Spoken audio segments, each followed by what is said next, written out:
ಎಳ್ಳು ಬೆಲ್ಲ ತಂದಿರುವೆ ಫಲಪುಷ್ಪ ಸ್ವೀಕರಿಸು ನೀಲವಸ್ತ್ರ ಅಲಂಕಾರ ದಿವ್ಯ ರೂಪ ಸ್ವಾಮಿ ದಿವ್ಯ ರೂಪ.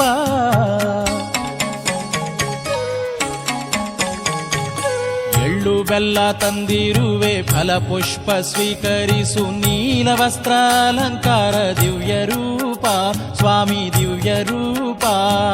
ಕಷ್ಟ ನಷ್ಟ ದೋಷ ಕಳೆದು ಮುಕ್ತಿಯನ್ನು ಬೇಡಲೆಂದು ನಿನ್ನ ಎದುರು ನಿಂತಿಹೇವು ದಯೆ ತೋರೋ ಸ್ವಾಮಿ ಶನಿದೇವ.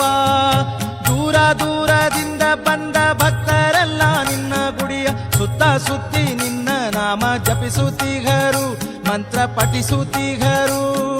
ಹರಕೆ ಸೇವೆಯನ್ನು ಪಡೆದು ಭಕ್ತರಿಗೆ ವರವ ಕೊಟ್ಟು ನಮ್ಮ ಕೆಲಸ ಕಾರ್ಯಗಳಿಗೆ ಅಭಯ ನೀಡೋ ಸ್ವಾಮಿ ಛಾಯಾ